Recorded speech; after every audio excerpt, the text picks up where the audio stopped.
তারাদাস বন্দ্যোপাধ্যায়ের রচনা তারানাথ তান্ত্রিকের আজকের গল্প শেঠ বগলা। ক্ষমতার অপব্যবহার করতে নেই। শুধু তন্ত্রমন্ত্রের মাধ্যমে পাওয়া ক্ষমতার কথা বলছি না, জীবনের সমস্ত ক্ষেত্রেই সংযমের খুব প্রয়োজন, নইলে বিপদ ঘনিয়ে আসে। তোমরা তো কলেজে পড়া ছোকরা, ইতিহাস পড়েছ নিশ্চয়ই। ক্ষমতার অযথা ব্যবহার করতে গিয়ে বড় বড় রাজারাজরাদেরও কি অবস্থা হয়েছে। তারানাথের চাইতে বয়সে অনেক ছোট হলেও আমি বা কিশোরী, আর ঠিক যাকে ছোকরা বলে সে দলে পড়ি না। তবু তারানাথ আমাদের মাঝে মধ্যে ছোকরা বলে সম্বোধন করে এবং আমরা মেনে নিয়ে থাকি। কিশোরী বলল, তত্ত্বকথা শুনতে ইচ্ছা করছে না, বরং ক্ষমতার অপব্যবহার বিষয়ক কোনো জমাট গল্প বলেন তো শুনি। তারানাথ হেসে বলল, কারো সর্বনাশে কারো পৌষ মাস হয়, এই কথাটা একেবারে মিথ্যে নয়। একটা জমাট গল্প মানে কোনো একজনের ভয়ানক বিপদের গল্প তো। তোমাদের গল্পের যোগান দিতে হলে তো দেশে হাহাকার পড়ে যাবে। বললাম, অনেকদিন ভালো গল্প হয়নি, আজ কোনো ফাঁকি চলবে না, আজ গল্প বলতেই হবে। তারানাথ বলল,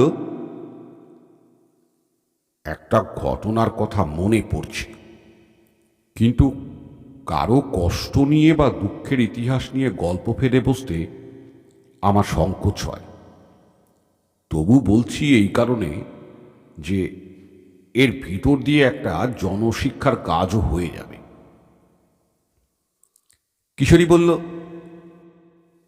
জনশিক্ষার ব্যাপারটা গল্পের শেষে মরালের মতো জুড়ে দেবেন, এখন আপাতত গল্পে আসুন।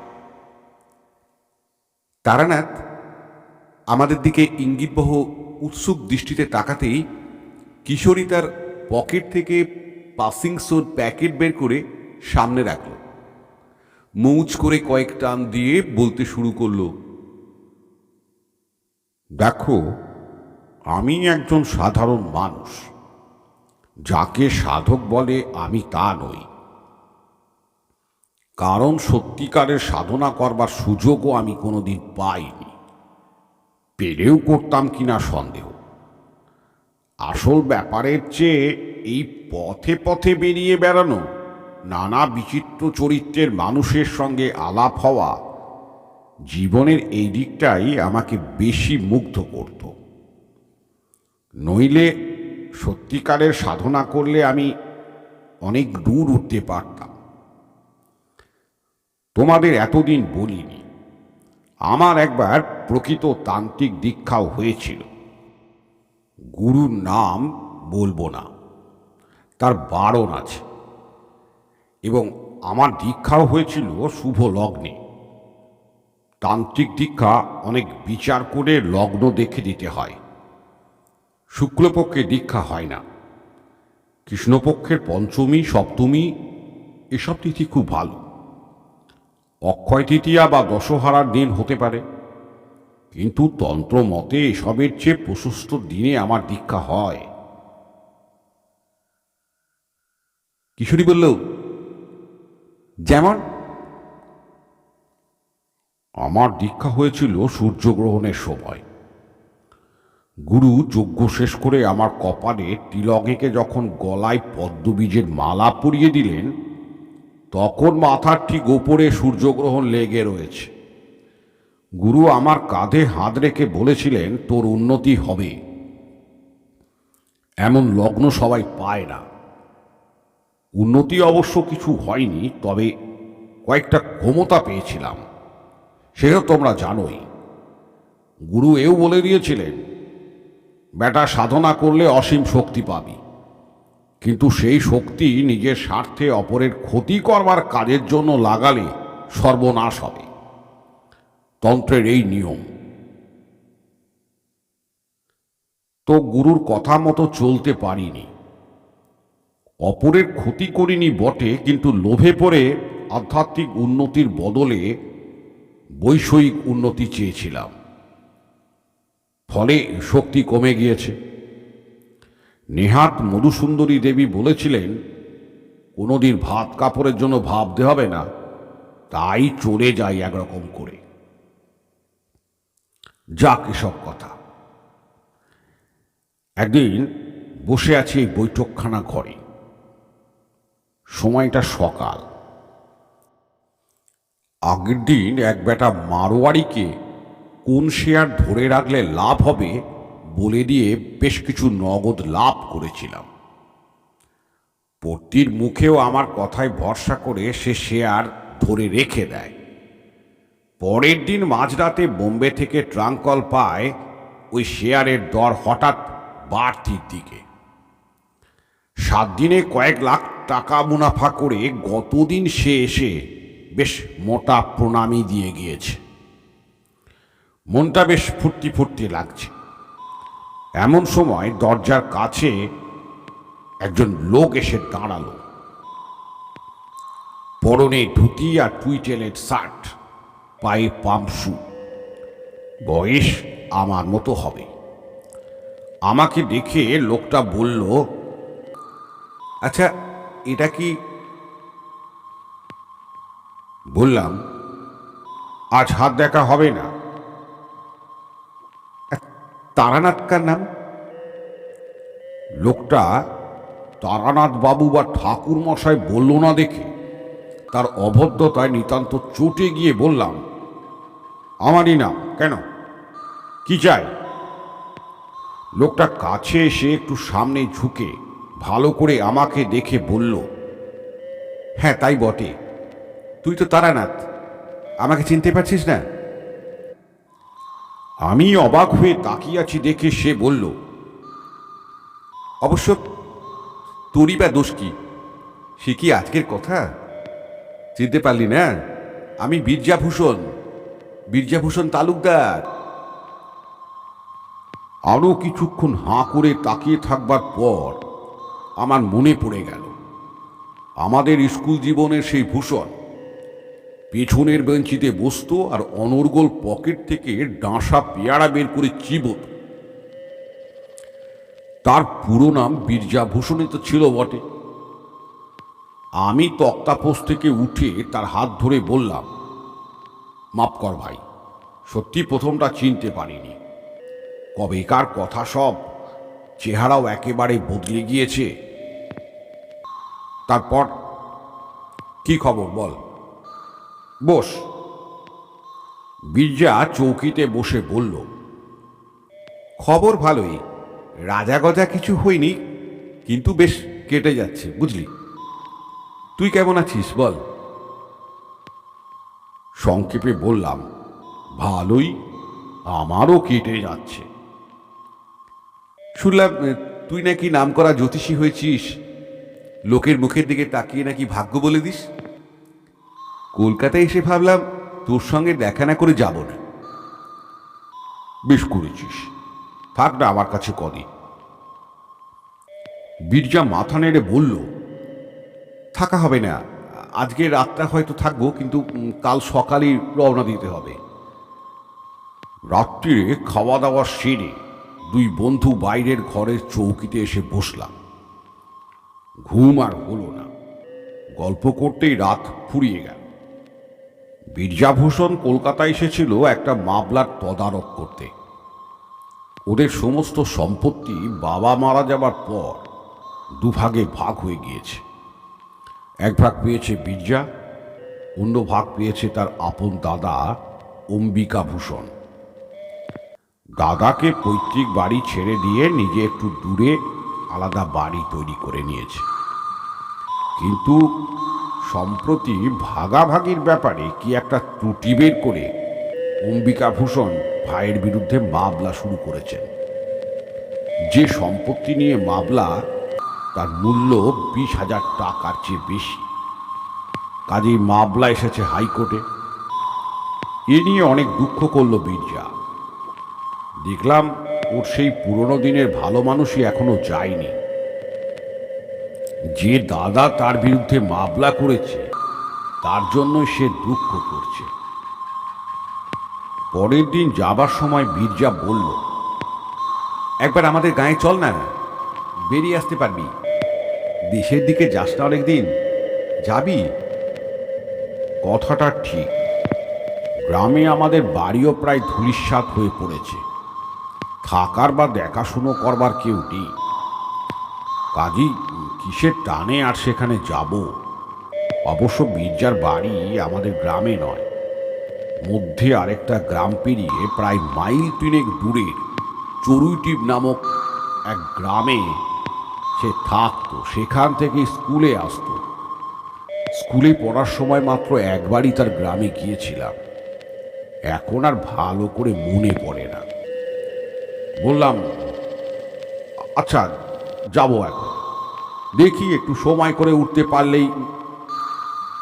বীরজা বলল, দেখ, ওসব ছেদ কথায় আমাকে ভোলাতে পারবি না। সময় করে উঠতে পারলে মানে কি? তুই কি কারো চাকরি করিস? ওসব বললে চলবে না। সামনের মাসের প্রথম দিকে আমায় আবার কলকাতায় আসতে হবে। মামলার তারিখ পড়েছে, সেদিন তোর এখানে এসেই উঠব। তুই আগের থেকে জিনিসপত্র গুছিয়ে রাখিস, ফেরবার সময় তোকে সঙ্গে করে নিয়ে যাব। বেশ, তাই হবে।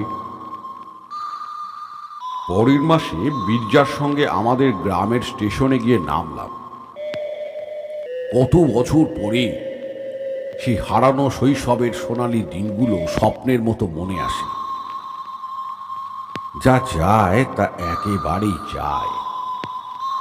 স্টেশন থেকে আমাদের গ্রাম 7 মাইল, আর বীরজার গ্রাম মাইল 10। স্টেশনে নেমে দেখি আমাদের জন্য গরুর গাড়ি এসে দাঁড়িয়ে রয়েছে। বীরজা ব্যবস্থা করে রেখেছিল আগে থেকে। গরুর গাড়ি চেপে অনেক বছর পর আবার কাঁচা রাস্তা দিয়ে দুলতে দুলতে যাওয়া এত ভালো লাগছিল যে বিচার করে দেখে বুঝতে পারলাম শহরে বাস করলেও শহরকে আমি আদৌ ভালোবাসি না। গ্রাম আমার রক্তে মিশে রয়েছে। চড়ুইটিপ গ্রামটি দেখতে ভালো। গ্রামের প্রান্ত দিয়ে বয়ে যাচ্ছে ছোট্ট একটা নদী। নদীর ধারে ঝোপঝাড়। সমস্ত গ্রামে কোথাও খুব ঘন জঙ্গল না থাকলেও ছাড়া ছাড়া গাছপালা প্রচুর। 3-4টে পাকা বাড়ি চোখে পড়ল। এছাড়া সবই হয় চালাঘর, নয়তো করগের টিনের ছাদওয়ালা বাড়ি। বীরজা আর তার দাদার বাড়ি পাশাপাশি, মধ্যে এক টুকরো জমি। পাশাপাশি, কিন্তু মুখ দেখা দেখি নেই। যে বাড়িতে বীরজা আমাকে এনে তুলল সে বাড়ি সে নতুন করেছে। ছোটবেলায় আমি এসেছিলাম পাশের ওই পুরনো বাড়িতে, যেখানে এখন ওই অম্বিকাভূষণ থাকেন। শৈশবের স্মৃতিমণ্ডিত কোনো জায়গায় অনেকদিন পর গেলে যে আনন্দ অনুভব করা উচিত, সেরকম খুব একটা হলো না। কারণ গ্রামে ঢুকতেই আমার একটা অদ্ভুত অনুভূতি হলো। তোমরা তো জানো, দেবী আমাকে কিছু অতি মানবিক ক্ষমতা দান করেছিলেন। গ্রামে ঢুকেই আমার মনে হলো এখানে একটা অমঙ্গলজনক কিছু ঘটছে। সেটা কি তা তখনই বুঝতে পারলাম না বটে, কিন্তু মনের ভেতরে কেমন অস্বস্তি পাক খেতে লাগলো। বীরজা জিজ্ঞেস করল, কি হয়েছে? অমন মুখ করে রইলি কেন? বললাম, কিছু না, এমনি। বীরজার বউটা ভারী ভালো, বেশ সাধ্বী মেয়ে। আমাকে আগে কখনো দেখেনি বটে, কিন্তু হাবভাব দেখে বুঝতে পারল আমি তার স্বামীর খুব বড় বন্ধু। চড়ুইটিপ গাঁয়ে এখনো শহুরে চালচলনের ঢেউ এসে দোলা দেয়নি। সেকালের মতো একটা জলভর্তি গাড়ুর ওপরে পাট করা গামছা এনে রেখে গেল বীরজার বউ। হাত মুখ ধুয়ে 2 বন্ধু বাইরের ঘরে তক্তাপোষে বসে গল্প করতে লাগলাম। সবই আমাদের সেই রঙিন হারিয়ে যাওয়া ছেলেবেলার গল্প। গল্প করছি, কিন্তু পোকায় খাওয়া দাঁতের ব্যথা যেমন সর্বদা সব কাজের মধ্যে জানান দেয়, তেমনি মনের ভেতরকার অস্বস্তিটাকে কিছুতেই মুছে ফেলতে পারলাম না। বহুদিনের অভিজ্ঞতা থেকে জানি, আমাদের অনুভূতি সচরাচর ভিত্তিহীন হয় না। এই গ্রামে কোথাও একটা খারাপ কিছু ঘটছে, কিন্তু কি সেটা? আমি অন্যমনস্ক হয়ে যাচ্ছি দেখে বীরজা ভাবল আমি বোধহয় ক্লান্ত। সে গল্পে ক্ষান্ত দিয়ে উঠে খাওয়ার কত দূর দেখতে গেল। পরের দিন খুব ভোরে উঠে আমি আর বীরজা নদীর ধারে বেড়াতে গেলাম। ছোট্ট গ্রাম্য নদী, কিন্তু কচুরিপানায় তার স্রোত বন্ধ হয়ে যায়নি। বেশ কাকচক্ষু জল ধীর গতিতে বয়ে চলেছে। সকালের স্নিগ্ধ হাওয়ায় শরীর জুড়িয়ে যায়। একটু পরিষ্কার জায়গা দেখে দুজনে বসলাম। আমার বাঁ পাশে একটা বড় বাবলা গাছ, তার ডালপালা অনেকখানি জলের দিকে ঝুঁকে পড়েছে। গুড়ি থেকে কিছু ওপরে এক জায়গায় তিনটে মোটা ডাল তিন দিকে বেরিয়েছে। সেখানে একটা কাকের বাসা। কাকের বাচ্চা হয়েছে বোধহয়। মা কাক বসে পাহারা দিচ্ছে, আর বাবা কাক একটু বাদে বাদে কি মুখে করে এনে বাচ্চাদের খাইয়ে যাচ্ছে। ওপারে চাষিরা জমিতে লাঙল দেবার উদ্যোগ করেছে। গ্রামে এত সকালেই দিন শুরু হয়ে যায়। শহরে অর্ধেক লোক বোধহয় এখনো বিছানা ছেড়ে ওঠে। খোলা জায়গা, বেলা বেশি না হলেও রোদ্দুর ওঠার পর আর বসা গেল না। বীরজা বলল, চল উঠি, মমতা খাবার করে বসে আছে এতক্ষণ। ফেরবার সময় আগে পরে অম্বিকা ভূষণের বাড়ি। দেখলাম একজন প্রৌঢ় মানুষ, পরনে খাটো ধুতি, বেশ হৃষ্টপুষ্ট চেহারা, গলায় এক ছড়া মোটা রুদ্রাক্ষের মালা, বসে বসে তামাক খাচ্ছেন। সেদিকে না তাকিয়ে বীরজা চুপি চুপি বলল, ওই আমার দাদা। অম্বিকা ভূষণ আমাদের দিকে তাকিয়েও দেখলেন না। আমরা বাড়ির সামনে দিয়ে পার হয়ে যাবার আগেই ভেতর বাড়ি থেকে একজন লাল কাপড় পরা সন্ন্যাসী গোছের চেহারার লোক বেরিয়ে এসে অম্বিকা ভূষণের পাশে বসে একবার আমাদের দিকে তাকালো। বিশ্রী দৃষ্টি লোকটার, মাথায় সামান্য জটাও আছে, নিম্ন শ্রেণীর তন্ত্র সাধকের মতো চেহারা। জায়গাটা পার হয়ে গিয়ে জিজ্ঞেস করলাম, ওই লোকটা কে রে? বাড়ির ভেতর থেকে বেরিয়ে এলো, তোর দাদার গুরু নাকি? পেছনে ফিরে একবার দেখে বীরজা বলল, না, দাদা মন্ত্র নেয়নি, তবে সাধু সন্ন্যাসী করার খুব ঝোঁক। মাঝে মধ্যে এমন দু চারটেকে এনে পোষে। এই বেটাকে দেখছি আজ কয়েকদিন যাব, কিছুদিন শুষে চলে যাবে আর কি। দুপুরে দুজনে বৈঠকখানায় বসে কথাবার্তা বলছিলাম। বহুদিন পর শহর থেকে বাইরে বেরিয়ে যেন হাঁপ ছেড়ে বেঁচেছি।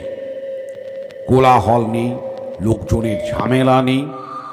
রোজ সকালে বাজার থেকে শুটকো তরকারি আর আতপচা মাছ কিনে আনবার তাড়া নেই। এখানে সকাল বিকাল শুধু খাচ্ছি আর বৈঠকখানায় বসেই তামাক খেয়ে আড্ডা দিচ্ছি। পরিবেশও বেশ শান্ত। বেড়াতে বেরুলে মেঠো পথ, বাঁশঝাড়ে নুয়ে পড়া ডগার ওপর বসে পাখির গান। মনে হয় এসব ছেড়ে এতদিন ছিলাম কি করে। কথায় কথায় হঠাৎ বীরজা বলল, তারানাথ, তুই তো আজকাল শহরে থাকিস, আমার জন্য কিছু একটা ব্যবস্থা করা যায় না? বুঝতে না পেরে বললাম, কিসের ব্যবস্থা? ওসব দিকে আমার একটা চাকরি হয় না? হেসে বললাম, তুই চাকরি করবি কি রে? তোর বংশে কেউ কোনোদিন পরের কাজ করেনি, আর তাছাড়া সেরকম কারো সঙ্গে আমার পরিচয় নেই। বিষণ্ণ মুখে বীরজা বলল, মনে হচ্ছে দাদার সঙ্গে এই মামলায় আমি পেরে উঠব না। যদি না জিতি তাহলে সর্বশান্ত হয়ে যাব। তখন তো চাকরি ছাড়া আর কোনো উপায় থাকবে না ভাই। এ কথার আর কি উত্তর দেব? চুপ করে বসে রইলাম। রাত্রির বেলা গরমে ঘুম আসছিল না। এই দুদিন বীরজার বাড়িতে থাকাকালীন মনের এই অস্বস্তির ভাবটা কিন্তু দূর হয়নি। রাত্রিরে শুয়ে এ ব্যাপারে ভাববার চেষ্টা করলাম, কিন্তু কোনো সুরাহা করতে পারলাম না। সকালে বীরজা আর আমি নদীর ধারে বেড়াতে যাওয়া একটা অভ্যেস করে ফেলেছিলাম। আশ্যাওড়ার ডাল ভেঙে দাঁতন করতে করতে আমরা ভোরবেলা রওনা দিলাম নদীর দিকে। একেবারে স্নান করে তবে ফিরব। সারা রাত গুমোট গরমের পরে সকালে স্নিগ্ধ নদী জলে অবগাহন যে কি তৃপ্তির, সে তোমরা শহরের মানুষেরা কি বুঝবে। জলে নেমে ডুব দিয়ে পরে মাথা তুলে দেখলাম, যেখানে দাঁড়িয়ে ডুব দিয়েছিলাম সেখান থেকে বেশ কিছুটা সরে এসেছি। বীরজা হেসে বলল, আমাদের ছোট নদী হলেও বেশ স্রোতের টান আছে, কি বল? অবাক হয়ে বললাম, কিন্তু পরশু সকালেও তো টান ছিল না, হঠাৎ বাড়লো কেন? ও হয়, এমনিতেই জোয়ার ভাটা বিশেষ খেলে না, কিন্তু অমাবস্যার পূর্ণিমার সময় স্রোত বাড়ে। অমাবস্যা কবে রে? ঠিক জানি না, দিন চারেক বাকি আছে বোধ হয়। স্নান সেরে পাড়ে দাঁড়িয়ে গা মুছতে মুছতে নদীর ধারে ঝুঁকে পড়া বাবলা গাছটার দিকে চোখ পড়ল। প্রথমটা খেয়াল করতে পারিনি, পরে হঠাৎ মনে হলো গাছটায় কি যেন একটা নেই। একটা জায়গা যেন কেমন ন্যাড়া ন্যাড়া দেখাচ্ছে। কি নেই ওখানে? পরক্ষণেই বুঝতে পারলাম সেই কাকের বাসাটা। বীরজা বলল, কি হয়েছে তোর? কি দেখছিস ওদিকে? আঙুল দিয়ে গাছটার দিকে দেখিয়ে বললাম, দেখ, কাকের বাসাটা আর নেই। কাকের বাসা? হ্যাঁ, কালকেও এখানে ওই ডালের তেকোনায় একটা কাকের বাসা দেখে গিয়েছি। আজ আর দেখছি না। কি হলো, কাল তো ঝড়টর হয়নি যে পড়ে যাবে? বীরজা শুকনো কাপড় পরতে পরতে বলল, যা, ঝড়ে কখনো কাকের বাসা পড়ে? ওরা দারুণ শক্ত করে বাসা বাঁধে। অবশ্য খুব বড় ঝটকা হলে পড়তে পারে। বললাম, কিন্তু সেরকম তো হয়নি। ছাড় দেখি, একটা কাকের বাসা নিয়ে অত মাথা ঘামাবার কি আছে? হায়, কি ঘটতে চলেছে জানলে কি বীরজা অত শান্তভাবে কথা বলতে পারত? এই ঘটনার পরেও কিন্তু আমি আন্দাজ করতে পারিনি, পারা সম্ভবও ছিল না।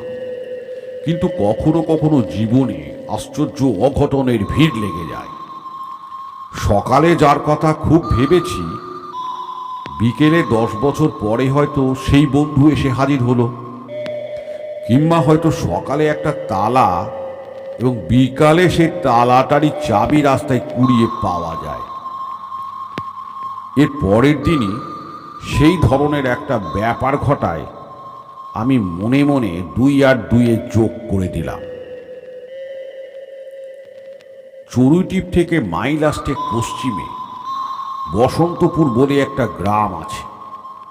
সে গ্রামের কল্যাণেশ্বর শিব খুব জাগ্রত। প্রতি বছর চড়কের সময় বড় মেলা বসে।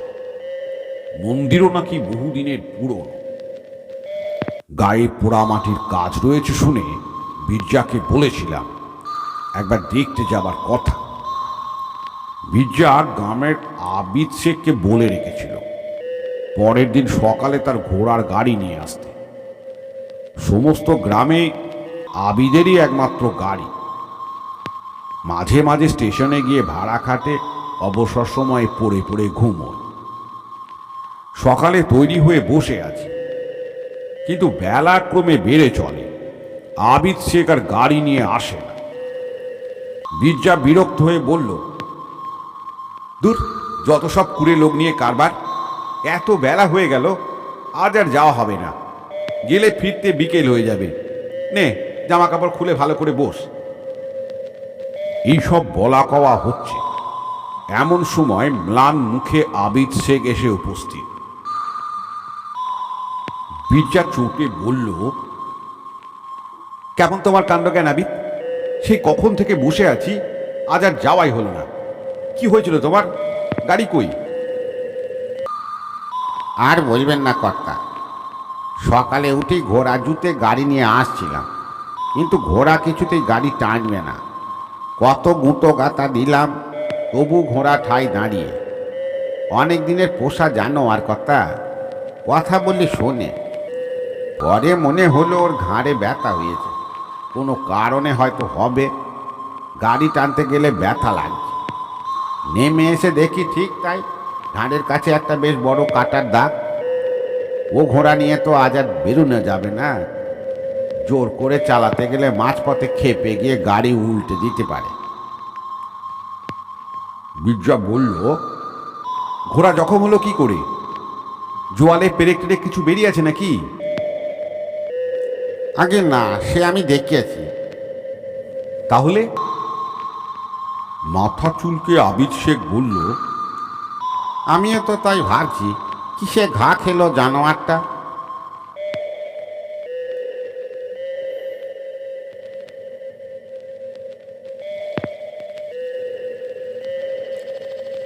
যাকে যাও তুমি, তোমার ঘোড়া ভালো হয়ে ওঠা অবধি যদি আমার বন্ধু থাকে, তাহলে একদিন মন্দির দেখতে যাওয়া যাবে। আবিদ শেখ চলে যেতে বিরজা আমার দিকে তাকিয়ে বলল, লোকটা মিথ্যে কথা বলছে কিনা ঠিক বুঝতে পারলাম না। আবিদ এমনিতে ভালো, কিন্তু বড্ড কুড়ে। হয়তো আজ আর মেহনত করতে ইচ্ছে নেই।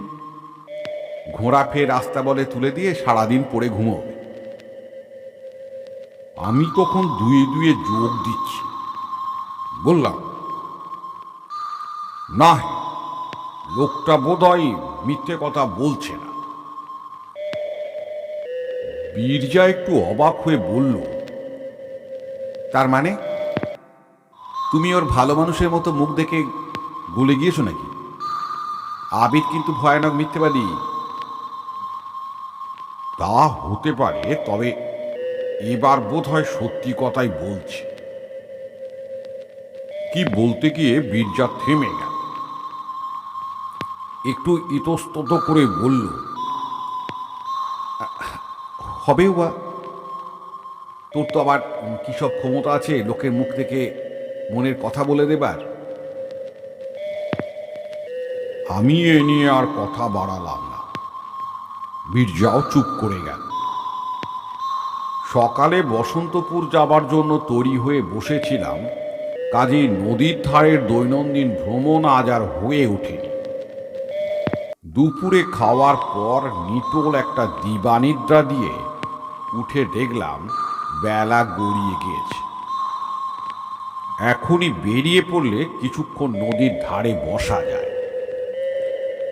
মুখ চোখে জল দিয়ে রওনা দিলাম। গ্রামের দিকে দিন শেষের একটা সুন্দর রূপ আছে, যা শহরে তোমরা টেরও পাও না। আস্তে আস্তে আমার চোখের সামনে নদীর উপরের চষা ক্ষেত আবছা অন্ধকারে ম্লান হয়ে এলো। পাখিরা মাথার ওপর দিয়ে ফিরে যাচ্ছে বাসায়। সারাদিনের গরমের পর নদীর বুক থেকে জোলো হাওয়া ভেসে আসছে। বাংলার বাতাসে বৈরাগ্য আছে, বুঝলে? কিছুক্ষণ চুপ করে খোলা হাওয়ায় বসে থাকলে মনে হতে শুরু করে, কে কার কি হবে অনর্থক উন্নতির চেষ্টা করে। অন্ধকার বেশ চেপে আসছে দেখে বাড়ি ফেরবার জন্য উঠে দাঁড়ালাম। সঙ্গে সঙ্গে নজর পড়ল ওপাশে সেই বাবলা গাছটার দিকে। গাছের নিচে একটু ঝোপ মতো, তার মধ্যে কি যেন নড়ছে। প্রথমে বেশ ভয় পেয়েছিলাম। এদিককার গ্রামে সন্ধ্যের দিকে এখনো বুনো শুয়োর বেরোয়। শখ করে হাওয়া খেতে এসে শেষে বুনো শুয়োরের হাতে পড়লাম নাকি। শুয়োর কিন্তু বড় পাজি জানোয়ার, অকারণেই তেড়ে এসে দাঁত দিয়ে পেট চিরে দেয়। না, শুয়োর নয়। আমার পায়ের আওয়াজ পেতেই বোধ হয় ঝোপের মধ্যে থেকে একজন উঠে দাঁড়ালো। অম্বিকাভূষণের বাড়িতে দেখা সেই তান্ত্রিক সন্ন্যাসী, তার হাতে কতগুলো শেকড় বাকড়। লোকটা তীব্র জ্বলন্ত দৃষ্টিতে আমার দিকে তাকিয়ে রইল। তার চোখের দিকে তাকালে মনে হয় পৃথিবীতে সব আলো, হাসি, গান ফুরিয়ে গিয়েছে, যেন কাল সকালে আর সূর্য উঠবে না এবং 5 মিনিটের মধ্যে আমি মারা যাব। তোমরা হলে সেই চাহনিতেই তোমাদের হাত পা ঠান্ডা হয়ে আসত। কিন্তু আমি তারানাথ। আমার জীবনও কেটেছে ভয়ানক সব সাধকদের সঙ্গে মেলামেশা করে। তারা সত্যিকারের সাধক, আর এই লোকটাকে দেখেই বুঝতে পারলাম এর কিছু ক্ষমতা আছে বটে, কিন্তু সে নিম্ন শ্রেণীর ক্ষতি করার ক্ষমতা। সেটা বুঝেই মনে জোর পেলাম। লোকটা আমার দিকে তাকিয়েই আছে। আমি তার চোখে চোখ রেখে বললাম, কি শ্বেত সর্ষের জোগাড় হলো? মুহূর্তের মধ্যে তার মুখে বিস্ময়, ক্রোধ ইত্যাদি কয়েকটা অভিব্যক্তি খেলে গেল। আমার দিকে এক পা এগিয়ে এসে অদ্ভুত কর্কশ গলায় বলল, তুমি কি করে জানলে? আবার বললাম, কাকের বাসা তো আগেই সংগ্রহ হয়েছে। নিম পাতা কি কালকে পাড়া হবে না পরশু? আর পরশুই তো অমাবস্যা, তাই না? সে কিছুক্ষণ আমার দিকে স্থির চোখে তাকিয়ে রইল। তারপর আস্তে আস্তে প্রত্যেকটি কথা গরম লোহার মতো বিধিয়ে দিয়ে বলল, ও, তুমি জেনেছ তাহলে? তাই তোমাকে দেখে সেদিন আমি বোকা, আমার আগে বোঝা উচিত ছিল। তারপরেই তার চোখ আবার দপ করে চড়ে উঠল। মাথাটা সামনে ঝুঁকিয়ে সে বলল, কিন্তু বিশেষ কিছু লাভ হবে না।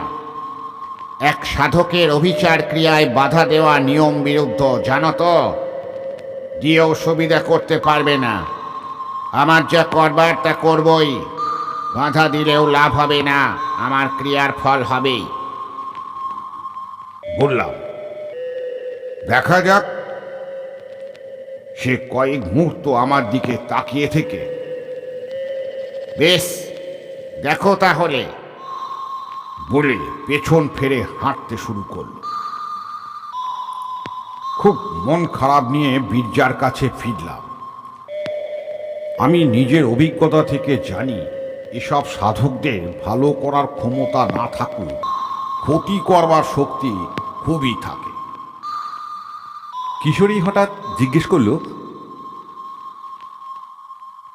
কিন্তু আমরা যে অন্ধকারেই রয়ে গেলাম, আপনি কিভাবে 2 2 4 করলেন বললেন না? তারানাথ হেসে বলল,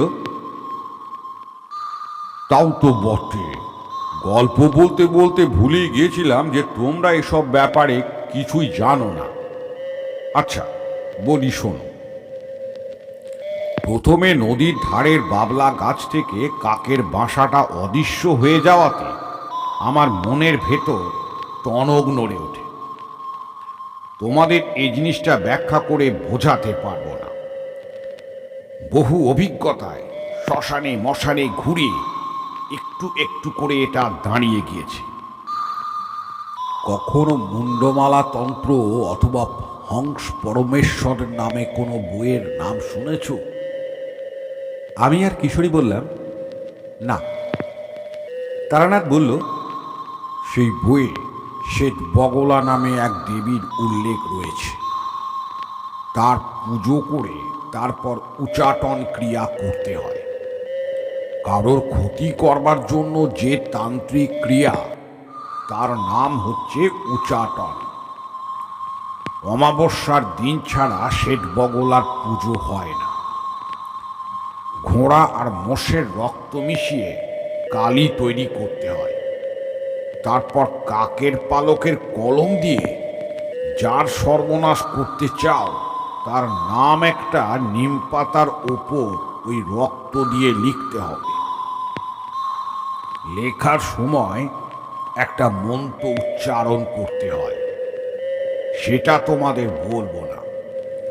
এরপর ষোড়শ প্রচারে শ্বেত বগলার পূজা করে হোম করতে হবে।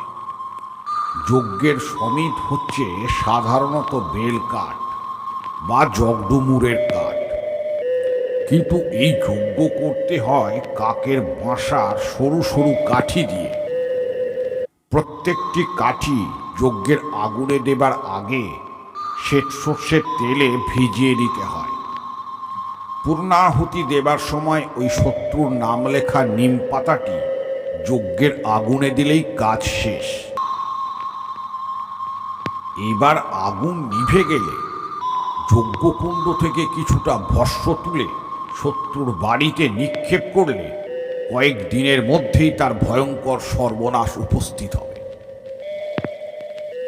বললাম, কি ভয়ানক! ভয়ানকই বটে। সেই জন্যই বীর্যার জন্য চিন্তিত হয়ে পড়েছিলাম।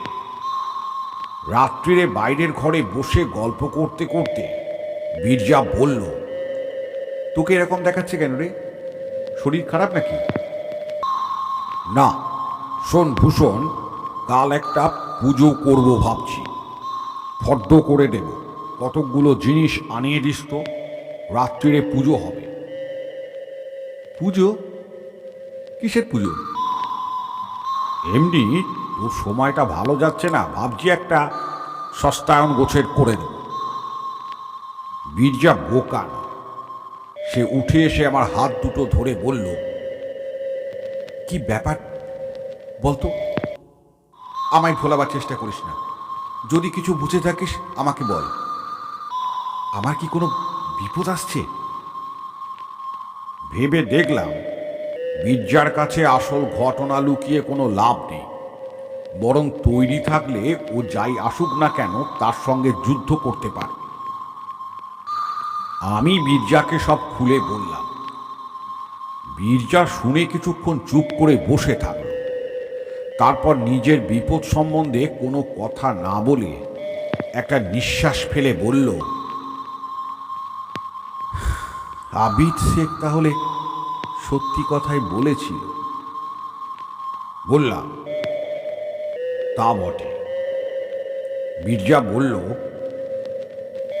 আমি তাহলে এখন কি করব?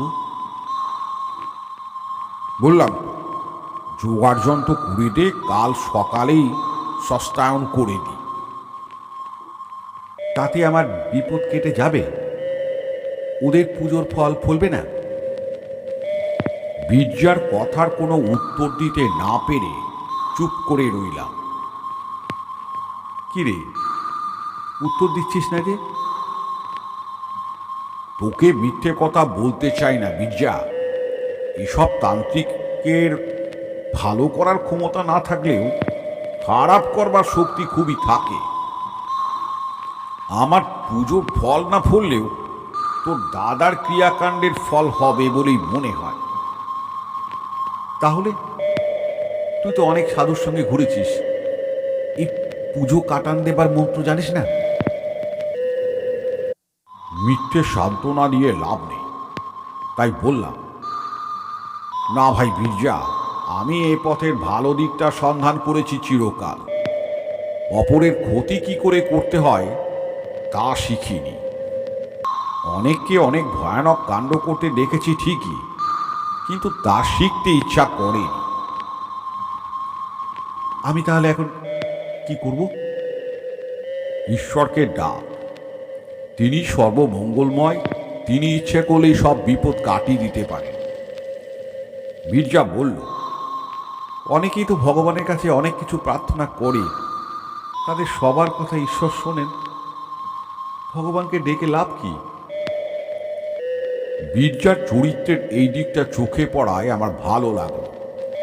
সে গ্রামের লোক বলে, আধিভৌতিক আধিদৈবিক ক্রিয়াকর্মে বিশ্বাসও রাখে, কিন্তু নিজের বিপদ ঘটতে চলেছে জেনেও সে গেঁয়ো লোকের মতো অধীর হয়ে পড়ল না। কিছুক্ষণ চুপ করে থেকে সে উঠে বাড়ির ভেতরে গেল।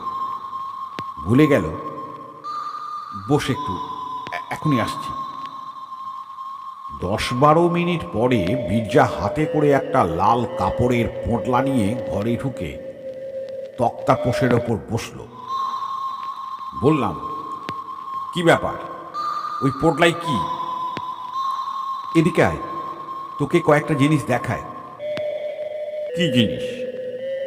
মির্জা পোঁটলার গিট খুলে একরাশ কাগজ বের করল। বলল, এগুলো আমার জমি জমা আর সম্পত্তির দলিল। আমার কোথায় কি আছে তোকে বুঝিয়ে দিয়ে যাই। যদি আমার কিছু হয় তাহলে তুই আমার বউ ছেলেপিলেকে দেখিস, আর আমি কাউকে বিশ্বাস করতে পারবো না। উঠে গিয়ে ওর হাত ধরলাম। দাঁড়া, পাগলামি করিস না, একটা কাজ করা যাক বড়। মির্জা আমার মুখের দিকে তাকিয়ে বলল, কি? তুই কোনো তীর্থে চলে যা সপরিবারে। তাতে কি হবে? তীর্থে থাকলে অমঙ্গল হয় না, কারো কোনো অভিশাপ ফলে না। ঠিক বলছিস। একটু ইতস্তত করে বললাম, অন্তত কম ফল হয়, ঈশ্বরের স্থান তো। মির্জা কয়েক মুহূর্ত চুপ করে ভেবে বলল, বেশ, তাহলে তুইও চল আমার সঙ্গে। অবাক হয়ে বললাম, আমি আমি কি করে এখন যাব? মির্জা দৃঢ় গলায় বলল, ওসব চলবে না। তোর কথায় আমি বিপদ মাথায় করে বাড়ির সবাইকে নিয়ে তীর্থ করতে যাব। যদি তাতে কোনো ফল না হয় আর আমি বিদেশেই মরে যাই, তাহলে বউ ছেলেপুলের কি হবে? ওরা পথ ঠিক করে বাড়িও ফিরতে পারবে না। তুই বুদ্ধি যখন দিয়েছিস তখন তোকেও সঙ্গে যেতে হবে। মির্জার দিকে তাকিয়ে মায়া হলো। বেচারা ভয় পেয়েছে খুব, কিন্তু চরিত্রের দৃঢ়তা দিয়ে সেই ভয়কে মুখে ফুটতে দেয়নি। এখন ওকে একলা ছেড়ে দেওয়া উচিত নয়। বললাম, আচ্ছা, যাব তোর সঙ্গে। কবে রওনা দিতে চাস? কাল সকালে। সে কি, হঠাৎ কোথাও কিছু নেই, এক রাত্রে সব ভোজগাছ করবি কি করে? সে আমি পারব। আর এমন কি বা নেবার আছে, ও হয়ে যাবে বল। বললাম, কিন্তু টাকা করে তো প্রশ্ন আছে। তার জন্য আটকাবে না। এসব দেশকার জায়গা, আমরা ব্যাংকে টাকা রাখি না। 2-4 টাকা যা আছে তা বাড়িতেই আছে। কালই চল। বললাম, চল তাহলে। কোথায় যাবি? একটু না ভেবে মির্জা বলল, কাশিতে। খুব দেখার ইচ্ছে ছিল, এই সুযোগে হয়ে যাবে।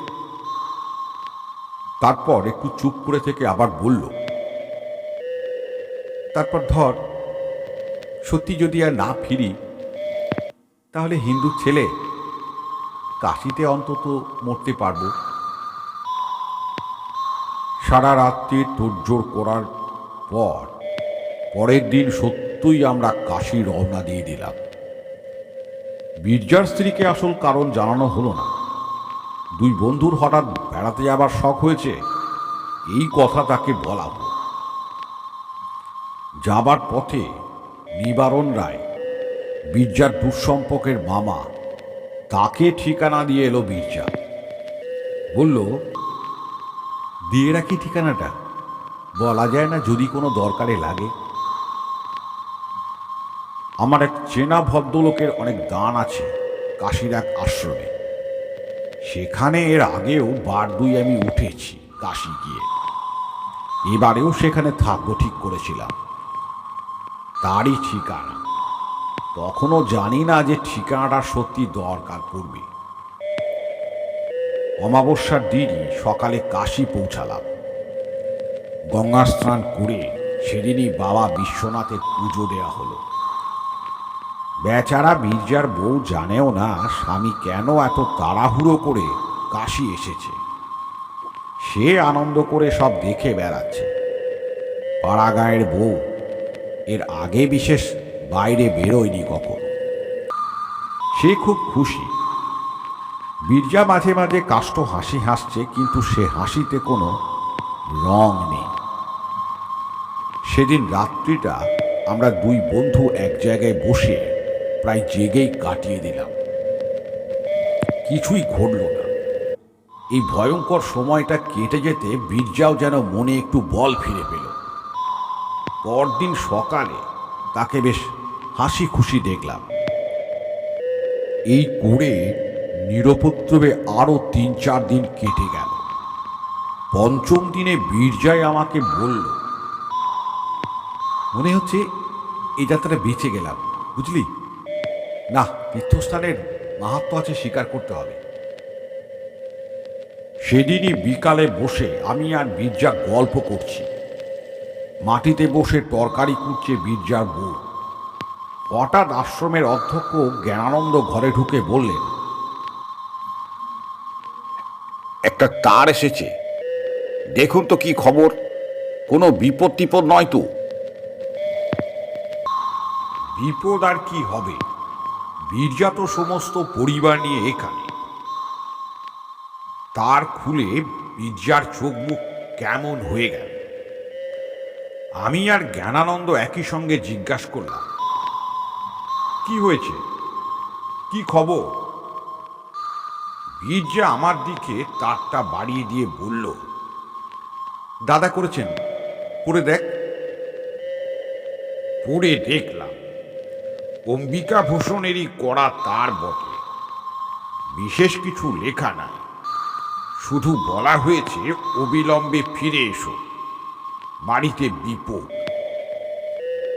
বীরজার দিকে তাকিয়ে বললাম, কি বিপদ বলে মনে করিস? তা কি করে বলবো, কিছু তো বলা হয়নি। তাছাড়া দাদা হঠাৎ যার জন্য এত কাণ্ড, আমার মাথা গুলিয়ে যাচ্ছে। তাহলে কি করবি? বীরজা বলল, চল ফিরি, নিশ্চয়ই কিছু গুরুতর হয়েছে, নইলে দাদা তার করতেন না। ট্রেনে আসতে সমস্ত পথ বীরজা বলল, রক্তের টান, বুঝলি? দাদা ভুল বুঝতে পেরে আবার আমাকে ডেকেছে। আমি তার কথার উত্তর দিইনি তখন, কারণ হঠাৎ আমার মনের মধ্যে আবার সেই পুরনো অমঙ্গলের ধ্বনি বেজে উঠেছে। যেন অবিলম্বে একটা অশুভ কিছু ঘটতে চলেছে। এর ওপর বীরজাকে আর কিছু বলে ভয় দেখিয়ে লাভ নেই। কিন্তু আমি জানি কিছু একটা ঘটবেই বা ঘটছে। আমার এই অনুভূতি মিথ্যা হয় না। হলো তাই। গরুর গাড়ি নিয়ে স্টেশন থেকে একেবারে অম্বিকা ভূষণের বাড়ির সামনে গিয়ে নামা হলো। মালপত্র গাড়িতে রেখে আমরা ঢুকলাম বাড়িতে। চারিদিকে কেমন একটা থমথমে ভাব। বাইরের ঘরে কেউই নেই। বীরজা অন্দরের দিকে পা বাড়াবে এমন সময় স্বয়ং অম্বিকা ভূষণ এসে ঘরে ঢুকলেন। বীরজা নিচু হয়ে তার পায়ের ধুলো নিয়ে প্রণাম করে বললেন, কি হয়েছে দাদা, তার করেছে কেন? উত্তরে অম্বিকা ভূষণ ভাইকে জড়িয়ে ধরে কেঁদে ফেললেন। কি হয়েছে দাদা, অমন করছো কেন? সন্তুর খুব অসুখ, আর বুঝি রাখা যায় না রে। সন্তু অম্বিকা ভূষণের বড় ছেলে। বীরজা অবাক হয়ে বলল, কি হয়েছে সন্তুর? অম্বিকাভূষণ কপালে আঘাত করে বললেন, সব আমার দোষ, আর কারো কোনো পাপ নেই ভাই। আমার নিজের দোষে আমি পুত্র শোক পেতে চলেছি। দাদা দাদা, শান্ত হ, শান্ত হ, সব ঠিক হয়ে যাবে, অস্থির হয়ে না। বীরজার স্ত্রী তক্ষুনি অন্দরে চলে গিয়ে সন্তুর পায়ের কাছে বসল। আমার বুদ্ধি বোধ হয় কিছু স্থির ছিল। আমি দুই ভাইকে ধরে বসালাম, বললাম, কি হয়েছে খুলে বলুন তো। অম্বিকাভূষণ কাঁদছিলেন, আর বীরজা পাশে বসে তার গায়ে হাত বুলিয়ে দিচ্ছিল। বেশ দৃশ্যটা। দুই ভাইয়ের বিবাদ বিপদের স্রোতে ভেসে গিয়েছে। আমার প্রশ্ন শুনে অম্বিকাভূষণ মুখ তুলে তাকালেন, বললেন, নিজের মুখে স্বীকার করলে পাপের বোঝা হালকা হয়, তাই কোনো কিছু না লুকিয়েই বলছি। বীরু, তোর সর্বনাশ করার জন্য আমি এক তান্ত্রিকের পরামর্শে শ্বেত বগলার পুজো করেছিলাম রে। সে পুজোয় আমি বললাম, এই অংশটা বাদ দিয়ে বলুন, এটা আমি আগেই টের পেয়ে বীরজাকে বলেছি। অম্বিকাভূষণ একবার আমার দিকে তাকালেন, তারপর বললেন, ও জানতেন তাহলে। যাই হোক, পুজোর পরে হোম করে সেই হোমের ছাই নিয়ে বীরুর বাড়িতে ফেলবার দরকার ছিল। বেটা তান্ত্রিক এই কাজটা আমাকেই করতে বলল। কি আর বলবো, তখন শয়তান আমার বুদ্ধি কেড়ে নিয়েছিল। এই সময় বীরু কাশিতে, বাড়ি ফাঁকা, কাজে আমিও ভাবলাম সুবিধেই হলো। অমাবস্যার দিন প্রায় সারা রাত্রির পুজো হলো। হোম শেষ হতে হতে শেষ রাত্রি। কলা পাতায় মুড়ে খানিকটা ছাই আমার হাতে তুলে দিয়ে তান্ত্রিক বলল, যাও সাবধানে, অন্য কোথাও যেন না পড়ে, তাহলেই সর্বনাশ। তখনও ভোর হতে দেরি আছে। বীরুর বাড়ির পাঁচিলের পাশে গিয়ে দাঁড়ালাম। হাতে আমার কলা পাতায় মোড়া হোমের ছাই। পাঁচিল ডিঙিয়ে সেটা সব শুদ্ধ ছুঁড়ে ফেলতে যাব ওর বাগানে। কি বলবো মশাই, একটু মেঘ নেই বা ঝড়ের চিহ্ন নেই কোথাও, অথচ প্রকাণ্ড একটা বাতাসের ঝাপটা এলো কোথা থেকে। ততক্ষণে আমিও সেটা ছুঁড়ে দিয়েছি হাত থেকে। আমার চোখের সামনে বাতাসের মুখে উড়ে গিয়ে তা পড়লো আমারই বাড়ির উঠোনে। তখনই দৌড়ে গিয়ে উঠোন থেকে সবটুকু ছাই নিকিয়ে তুলে নিলাম। কিন্তু তাতে কি আর পাপ যায়? গত পরশু থেকে সন্তু বাবা আমার কেবলই রক্ত বমি করছে। বীরজা ব্যস্ত হয়ে বলল, কোন ডাক্তার দেখছে? কোনো ডাক্তার কি বাকি আছে? বিকালেই সদর থেকে বড় ডাক্তার এসেছিলেন। নিবারণ কলকাতা থেকে মর্গান সাহেবকে আনতে গিয়েছে। কাল সকাল নাগাদ এসে পৌঁছবে মনে হয়। বীরজা উঠে পড়ে বলল, চল দাদা, চল ভেতরে, সন্তুকে গিয়ে দেখি। বললাম, আমি একবার যেতে পারি কি? তা অম্বিকাভূষণ বলল, হ্যাঁ হ্যাঁ, আসুন না। তারপর বীরজার হাত দুটো ধরে বললেন, ভাই রে, আমি যা করবার তা করেই ফেলেছি। তুই কোনো রাগ পুষে রাখিস না। তুই আমার সন্তুকে আশীর্বাদ কর। বীরজা কেঁদে ফেলে বলল, অমন করে বলছো কেন দাদা? সন্তু আমার নিজের ছেলের মতন। সকাল হবার আগেই নিবারণ রায় মর্গানকে নিয়ে পৌঁছলেন। শেষ রাতে ট্রেনে এসেছেন। স্টানলি মর্গান রুগী দেখে বললেন, বোধ হয় পেরিটোনটাইটিস। যদি র্যাপচার হয়ে গিয়ে থাকে তাহলে ছেলেকে বাঁচানো যাবে না, নইলে একটু সুস্থ হলেই কলকাতা নিয়ে গিয়ে অস্ত্র করাতে হবে। পরের কথা সংক্ষেপে বলি, সন্তু বেঁচে উঠেছিল। আমাদের সবার মিলিত প্রার্থনার জোরেই হোক বা অম্বিকা ভূষণের অনুতাপে ঈশ্বর দয়া করার জন্যই হোক, সন্তু 3 দিনের দিনে একটু ভালো হয়ে উঠল। ডাক্তার মর্গ্যান নিজে তার অপারেশন করেন। সে ভালো হয়ে ওঠে। 2 ভাইয়ের ঝগড়াও চিরকালের জন্য মিটে যায়। কিন্তু তান্ত্রিক প্রক্রিয়ায় অপরের ক্ষতি করতে গিয়ে মানুষ নিজের কি বিপদ ডেকে আনে দেখলে তো। বোধহয় ভগবানই অম্বিকা ভূষণকে একটু শাস্তি দিতে চেয়েছিলেন, নইলে সামান্য বাতাসের চিহ্ন নেই কোথাও, অথচ অমন হবে কি করে? কিশোরী বলল, সে তান্ত্রিকের কি হলো? সে পরের দিনই লোটা কম্বল নিয়ে কাউকে না বলে ভেগেছিল। প্রাণের ভয় সবারই আছে তো। কিশোরী বলল, সন্তুর অসুখের ব্যাপারটা কাকতালীয় তো হতে পারে। তারানাথ কড়া চোখে তাকিয়ে বলল, পাষণ্ড কোথাকার! আর যদি কখনো তোমাদের গল্প বলেছি